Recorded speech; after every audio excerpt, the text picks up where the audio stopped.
What's good, y'all, man? We got Monarchy, Legacy of Monsters, Episode 5 breakdown, theories and clues. Good ass episode once again. And yeah, let's check it out. Let's see what's going on. Even though we know what's going on, a lot of shit going on. Is he in Africa now? You know what I mean? They found out he might be in Africa. You know what I mean? So, is the girl? I don't know what her name. I forgot her name. Is the girl working for them? You know what I mean? Not telling them like she work for her and shit. A lot of shit going on, man. It was so fire. But yeah.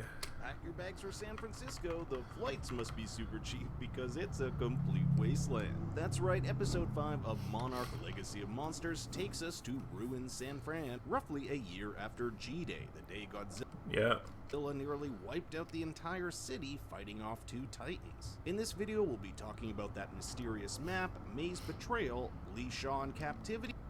Yeah. She ain't telling. She looking like, but she had to go all the way in the back just to call her like, hey, man, type shit. Kate's past and a whole lot more. So like and subscribe, it's time to get into it. The big breakthrough in this episode revolves Hiroshi Randa's map, one that is found in his office in Tokyo and the other in San Francisco. By lining up these locations from Bill Randa's files, which were conveniently stored to a cloud by May. Yeah, I kind of figured that too. See, and even when she know that she back it up. You know, girl like that, of course they're gonna back it up. Probably, you know, saying the files and shit.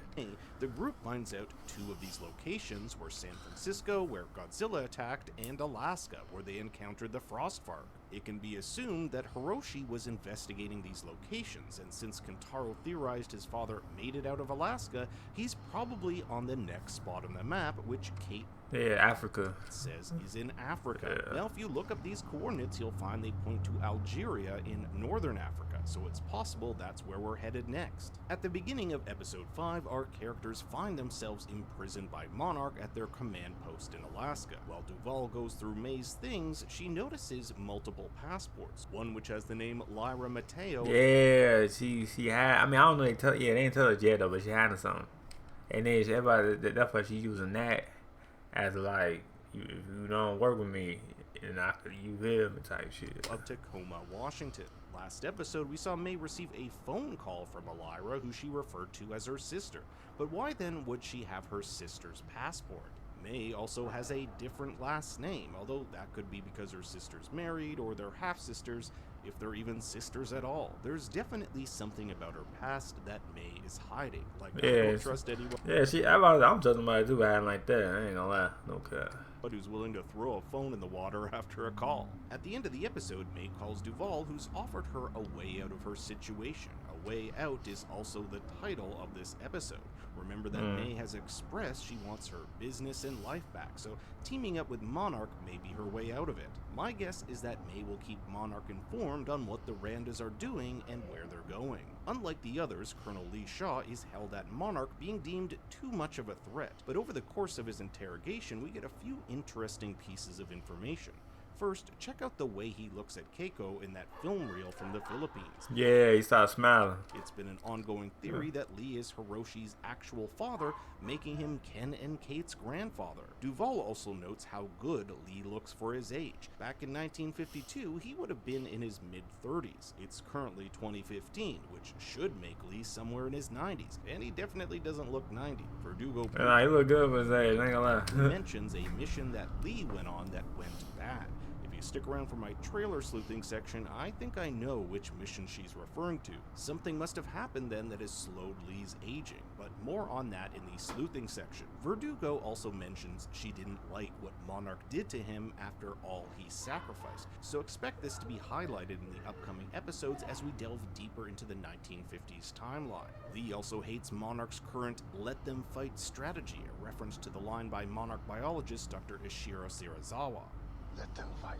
I think Lee joined Monarch believing they were doing something good, and as Monarch's policy changed, so did his resistance to it. The main focus of this episode, however, is Kate's past. Not only do we meet her mother, who sent Kate to Japan with the secret intention of finding out if Hiroshi was cheating on her, but we also get these flashbacks. Yeah, a lot of flashbacks. Yeah. Kate's mother, Caroline, works for the Urban Recovery Program, a government organization tasked with bringing items from the fenced-off San Francisco disaster zone back to their rightful owners. This comes in useful since Kate and the gang hope to find new clues in Hiroshi's San Francisco office, just like there were clues in his office in Tokyo. Throughout her journey, she experiences several flashbacks involving a lover named Danny. From my understanding, it looks as though Kate was still seeing a toxic ex while simultaneously... Yeah, so she was vulnerable with both. She like it, both. You know what I mean?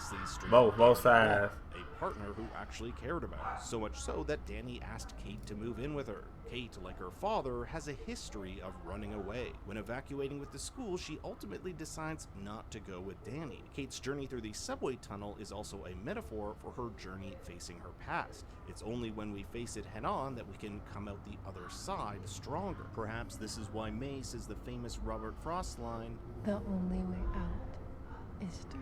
Two random things I wanted to mention were the kids watching the attack footage in Hawaii seen in 2014's Godzilla just a day before G-Day, and the name of the coffee shop, Ground's Hero. Now we move on to our trailer sleuthing section where we go over the season's trailers to see what we can expect in the upcoming weeks. Keep in mind I won't go over every shot, just the ones where something new has been learned. We have yet to see this shot of Hiroshi Randa and whether or not it's a flashback. With the team finding that one of the locations of his map points to Africa, this might be where all these desert shots come in. Notice the weird scientific device behind him and the mountain difference between trailer 1 and 2, suggesting Godzilla is somewhere behind him blending into the mountains. With Verdugo talking to Lee about a mission he did that went wrong, I think this has got to be it. Yeah, the mission, yeah. This team entering a Monarch sphere, an identical yet much older one can be seen in the background of this shot. My guess is this was a mission to the Hollow Earth, essentially the world within Earth that are home to the Titans we saw in Godzilla vs. Kong. Whether it be exposure to radiation or time working differently there, something happened to prolong Lee's life, and I think it happened on this mission. We'll also see this shot of Lee in front of a computer that says primed, leading me to believe he'll let off some sort of explosive. It also looks like Tim is not done with Ken and Kate. Yeah, of course they ain't done yet, because they still trying to find what's going on. They're in some sort of airport. Tim has always wanted to keep things secret from Verdugo, so he may actually end up helping them, even if it means Yeah, that's what I think too. He's going against Monarch. He'll eventually have Kate, Ken, and May accompany him to the Monarch offices in Virginia. They also end up in the desert with Lee and Duvall, where Godzilla emerges, so it looks like all of them are converging here for Godzilla's return. We'll see Kate holding her dad's map, so maybe this is Africa, like they had mentioned in Hiroshi's office. In the behind-the-scenes footage, we see this weird-looking sphere, which looks an awfully lot like the photo found on Hiroshi's desk. Oh, I saw it, but I didn't know what it was, though. San Francisco. So if one thing's for certain, the next few episodes will see Godzilla and a whole bunch of balls. Now I turn it over to you. I want to hear your thoughts and theories in the comments below. Thanks for watching. Be sure to like and subscribe. And for more bad takes, you can follow me on Twitter and Instagram at ThinkStoryYT. But anyway, man, like it up. So let me know what y'all think, man. The show's getting better and better, man. I ain't gonna lie. Since episode 1 to 5, I think we got like how many episodes we got? Like 6. I think we got 8 or 10. I probably 10 episodes. I don't know. I ain't really like look like what episode, how many episodes. I'm just going on about week to week. You know what I'm saying? So I don't know how many episodes we got though. I seem like we got 8.